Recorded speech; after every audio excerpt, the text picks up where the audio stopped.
Arianto ini. Thank you. Balik. Jalan dulu. Aku Junior. Ini boleh balik apa enggak? Saya Jo. Sama dulu. Oh ini punya aku ya? Balik dulu tutup. IQ 30. Dari 22,5. gila banget 22,5. IQ-nya 4. Baru lahir ya? Baru lahir ke dunia anjing. Hampir normal. IQ gua silakan coba lagi. Masa coba lah. Ya yang belum ya. Anda didefinisikan seperti kerah. IQ-nya depresi. Enggak, itu beda. Itu EQ deh. IQ gua perokok berat. Ngalahin. Bener sih. Sekali penyakit. Indikasi penyakit. Jangan dibaca dulu, guys. Pintaran Anda setara dengan ikan. Pintar dong berarti ya. Saya penasaran kok kamu bisa survive sampai sekarang. Pedes banget nih. Pedes banget. Kok kayak gitu sistemnya? Jahat banget. Ketus. Penasaran bisa survive. Gua masa out of service. Hilang sinyal. Hilang. Kok gua airplane mode? Lagi di atas. Ngawang. Punya Jod apa? Oke, lanjut gimana kok? Ayo. Kau kenalan enggak? Ayo gua hasil Aries. Iya. Masuk Aries. Oke. Saya mau nanya dulu sebelumnya. Boleh ya? Boleh. Sambil sebelum dijelasin. Boleh pakai mic enggak apa-apa kok. Itu soal kedengeran di Waktu yang diberikan kan katanya ya itu belum selesai itu sudah habis. Itu mempengaruhi juga. Mempengaruhi. Oh shit fuck. Nah, jadi pada dasarnya IQ itu hanya menampilkan 4 jenis. Nah, 4 jenis ini adalah satu kecepatan. Yang kedua adalah memori, artinya ingatan. Kemudian penalaran. Penalaran itu logika berpikir. Kalau misalkan kita di dalam realitanya misalkan ada masalah, kemudian apa yang kita lakukan, kemudian penyelesaian masalahnya bagaimana. Kemudian yang ketiga untuk verbal. Verbal itu berkaitan dengan contoh ketika kita berbicara dengan satu orang, dua orang, atau siapapun juga, kita cepat nangkep atau tidak, atau harus diulang-ulang. Misalkan, apa sih maksudnya? Kok gue gak ngerti sih? Semua yang ngerti, tiba-tiba ada satu orang, dua orang tidak ngerti maksudnya. Nah mungkin penangkapan verbalnya itu kurang, sehingga dia perlu untuk lebih mendetil cara menjelaskannya. Seperti itu. Nah jadi kalau dibilang, apakah waktu nanti mempengaruhi? Iya, karena itu nanti akan berkaitan dengan kecepatan di dalam menyelesaikan suatu masalah, gitu. Kalau lanjut, sorry. Ya, dan itu akan mempengaruhi hasil. Artinya kalau tidak diisi ya dianggapnya adalah tidak bisa atau salah atau tidak. Ya kosong lah. Better salah atau better tidak diisi? Dua-duanya sama. Oh. Sama bego. Begitu. Kalau ngasal nggak masuk kenalan itu. Kalau sebenarnya kalau ngasal itu kan keputusan ya. Oh, berarti Keputusan ketika nanti hasilnya ternyata dalam tanda kutip benar, ya pada dasarnya ya sudah begitu. Tetapi yang diharapkan adalah ketika kita mengerjakan suatu tes apapun itu, memang dalam kondisi siap, sadar, dan memang hasilnya buat refleksi kita. Begitu. Oke. thank you, Wogun. Oke. Udah buka. Udah boleh gimana nih? Bukaannya gimana? 1 menit. Sebelum yang terbodoh. Ada yang mau nanya lagi? Udah. Mau habis ini IQ boleh? Apa yang Nah. kecenderungan tadi? Nah, Boleh. boleh. Oke. Nah jadi Yang mau aja. Yang mau aja. Nah jadi sebenarnya kita sudah menyiapkan di belakang yang tadi itu adalah kode tes juga, tetapi kurang lebih hanya sekitar 15 menit saja, tidak selama yang tadi.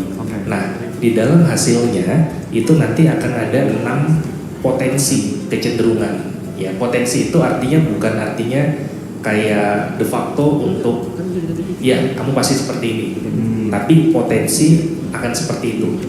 Nah 6 yang akan dibahas di dalam proses ini adalah satu mengenai agresi. Agresi itu lebih karena tingkat emosi. Yang kedua adalah berkaitan dengan kejujuran. Ketiga, misalkan penyimpangan perilaku, contoh penyimpangan seksual. Kemudian ada juga ketika kita membawa atau meminjam barang dari orang lain, ada nggak itu menggunakan sesuai dengan koridornya atau malah disalahgunakan? Itu perlu. Oke. Nah, yang terakhir lebih ke arah berkaitan dengan kemampuan dia bisa diandalkan atau tidak. Gitu. Nah, jadi 6 itu akan valid ketika kalian menjawab secara benar. Kenapa? Karena kita ada skor namanya konsistensi atau validitas. Jadi kalau misalkan nanti teman-teman hasilnya tidak valid, artinya penjelasan di bawah itu tidak bisa digunakan. Nah, kenapa bisa seperti itu? Karena kita cenderung fake atau cenderung membagus-baguskan atau menjelek-jelekan. Kalau bahasa kerennya mendramatisir. Kok kalau di tengah-tengah tahu mood swing kok. Kan jawabannya bisa beda. Orgil itu. Kembali kepada tujuan. Oke. Nah, kembali kepada tujuan kita adalah mau mengenal atau tidak. Kalau misalkan kita benar-benar mau mengenal, iya, yuk kita sama-sama. Tapi kalau misalkan tidak, ya dianggapnya ya ngasal aja gitu. Karena pada dasarnya kan psikotes bukan ujian, tapi lebih ke arah buat self reflection kita, seperti itu sih. Mau abis ini boleh. Mau sekarang atau kita menjelaskan? Nanti abis ini aja. Penjelasan IQ. Iya, penjelasan IQ dulu ya. IQ ya. IQ dulu. Ini dulu aja. Ya boleh. Nanti akan keluar di Oke, mungkin untuk disclaimer dulu ke teman-teman penonton. Iya. Ini konfidensial ya, artinya tergantung dari teman-teman apakah teman-teman semua setuju atau enggak. Tapi tadi kami udah sampaikan ya ke Kak Regina bahwa teman-teman semua setuju untuk ditampilkan. Jadi jangan sampai salah paham ya teman-teman yang menonton. Iya. Tapi walaupun rendah nggak apa-apa kan? Enggak ada masalah, enggak ada masalah. Sekarang kita tanya lagi sekali lagi, siapa yang tidak setuju ditampilkan? Aman. Gue bilang aja. Nah ini sifatnya mungkin kayak proses evaluatif dari teman-teman sekalian. Ya, ini biar kita Jadi belajar jangan- lagi aja ya guys ya. Saya mau nanya, Iya. boleh tahu nggak? Ini kan berarti berupa angka hasilnya ya? Betul. Indikator manusia normal pada umumnya. Iya. Nanti akan ada kategorinya masing-masing. Oh, ada kategorinya ya? Oke. Oke. Yang kecil-kecilan itu kan Tergantung teman-teman sekalian. Minimal IQ untuk menikah berapa? Kayaknya kalau menikah nggak ada sih ya. Tergantung dari pasangannya. Tergantung pasangan. Oke. setuju, semua setuju. Oke. Nah, sebelum kita menampilkan juga, pada dasarnya IQ itu bukan untuk melihat dia itu pintar atau tidak, bodoh atau tidak, lebih kepada intelijensinya untuk menangkap sesuatu. Artinya yang diharapkan ketika kita stabil itu IQ kita atau intelijensi kita itu cukup mampu membantu diri kita gitu. Karena dari kita percaya ada 3 macam. Yang pertama kalau bagian kepala itu adalah intelijensi, jadi buat mikir, buat apapun juga. Bagian tengah itu adalah pribadi kita, bagian kaki itu adalah kerja gitu. Jadi ya ketiga-tiganya harus balance gitu. Karena ketika kita pintar banget tapi pribadinya kurang, susah. Pribadinya bagus, intelijensinya bagus tapi kerjanya kurang juga susah. Seperti itu. Yang diharapkan adalah balance. Oke. Seperti itu ya. Clear ya? Oke. kita mulai dari Kaloy. Halo ya. Let's go. Tinggi tau, kata gue tinggi. Tinggi banget, tensi gue tinggi anjing. 91. Kategorinya adalah rata-rata. Gede loh. Rata loh ya. Gede anjing. Oke. Tadi gue Oke, nggak apa-apa 170 ya, loh. sekali. Oke, di sini teman-teman bisa lihat ya, ada kode-kode subtes. Nah, ini. Dan di sini ada raw score dan standar skornya. Di setiap hasil tes. Wishing there was something left to lose. This could be the day Alloy paling tinggi adalah subtes WU. WU adalah subtes yang berkaitan dengan imajinasi atau membayangkan 3 dimensi.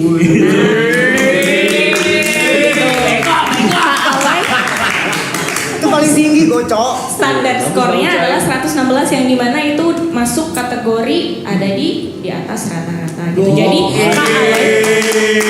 Jadi Kak Aloy adalah optimal, paling optimal di imajinasi atau membayangkan 3 dimensi kayak gitu. Yang Nah, paling di sini- optimal?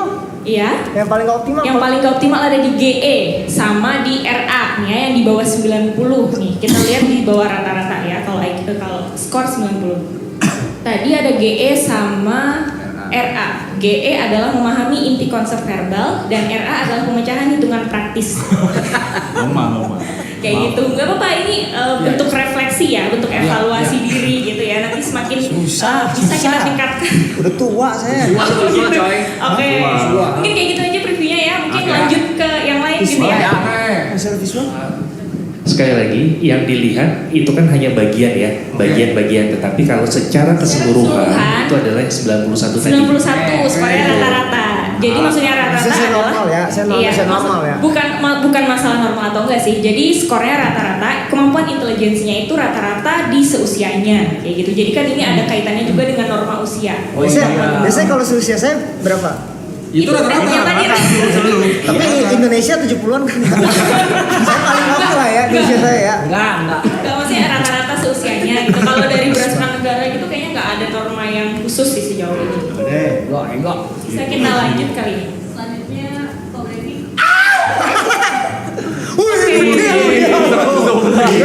Ko Brady ada IQ-nya 112 atau di atas rata-rata.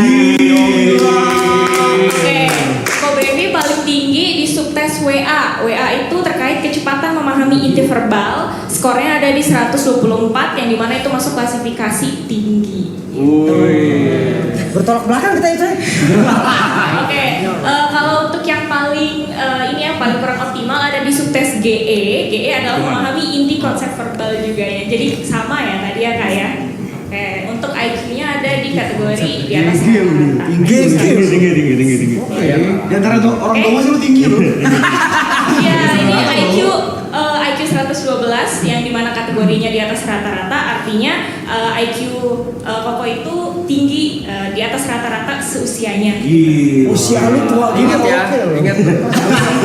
Ya. Oke, bisa kita next. Oke lah. Oh, ada yang mau tanya? Enggak. Giri. Oke, Kak Geri. Kalau Kak Geri IQ-nya ada 109, yaitu ada di kategori rata-rata. Untuk yang paling optimal ada di subtes WU. WU itu imajinasi membayangkan 3 dimensi. ngadu-ngadu kita ngadu. Untuk yang kurang optimal ada di subtes RA, yaitu pemecahan hitungan praktis. Oke, kayak gitu ya. Untuk IQ-nya ada di kategori rata-rata seusianya Kak Geri. Berarti sama kan ya?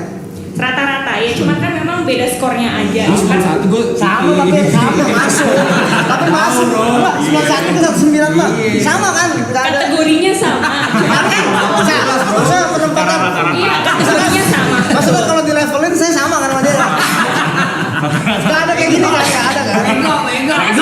Karena skornya berbeda, tentunya pasti berbeda gitu kan. Tapi untuk kategorinya secara keseluruhan sama, ada di kategori rata-rata, cuma skornya beda gitu. Saya ulang sendiri deh, boleh nggak? Ulang sendiri.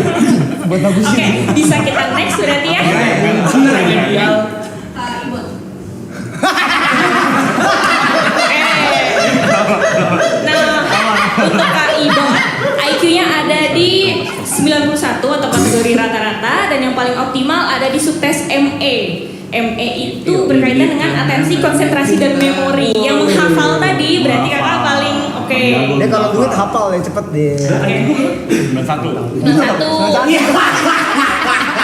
Sama-sama tolong. Enggak, Kak itu termasuk kategori rata-rata ya, rata-rata seusianya. Selevel kan berarti kan? Ada di kategori yang sama tapi skor berbeda. Oke, kita lanjut. Oke. Kak Jod ya. Untuk Kak Jod IQ-nya ada di 97, yaitu kategorinya rata-rata. Subtes yang paling optimal adalah ZR, yaitu fleksibilitas berpikir. Dan yang paling kurang optimal ada di FA. FA itu imajinasi membayangkan 2 dimensi. Ya. 2 kayak dimensi gitu. mah gue jago. Oke, untuk kategori 97 adalah kategori rata-rata di seusianya. Oke, bisa kita lanjut. Yang mana nih? Oke, Kak Niko. Iya, soalnya tadi diskusi nggak? Sempat diskusi nggak? Nggak ya. Untuk Kak Niko, IQ-nya ada di skor 97, dengan kategori rata-rata. Untuk subtes yang paling optimal ada di ZR, yaitu fleksibilitas berpikir gitu ya. Untuk yang kurang optimal ada di RA, yaitu hitungan praktis. IQ-nya kategori rata-rata di sosialnya. Oke, bisa kita next. Oke,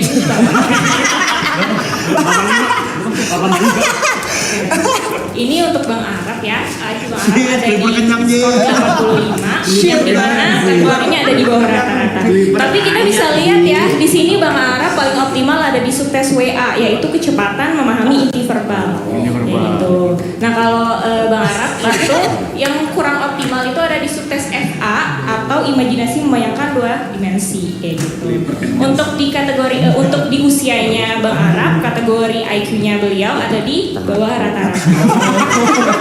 Gak apa-apa, itu kan tadi kita bisa melihat di sini ada subtes atau ada kemampuan yang optimal, ada di skor 111, yang dimana 111 itu masuk di kategori di atas rata-rata kemampuannya Bang Arab. Di dalam WA itu adalah kecepatan memahami inti verbal. Jadi Bang Arab mungkin secara verbal itu baik, gitu ya, sangat baik di atas rata-rata seperti itu. Apa ya? Oke. Mantap nih. Lumayan tuh. Oke, di sini ada KTP, IQ-nya ada di 104 dengan kategori rata-rata. Yang paling optimal itu ada di tes WA dan juga WU. WA itu berkaitan dengan inti verbal dan WU adalah membayangkan 3 dimensi. Kayak gitu. Yang kurang optimal ternyata di sini hampir sama rata ya, nggak ada yang di bawah 90 gitu ya. Jadi untuk setiap subtes atau fungsi-fungsi yang diukur dari tes tadi, KTP ini memang ada di kategori rata-rata semua kayak gitu. Tinggi nih, Yuka tinggi nih. 140. Oke, kita next.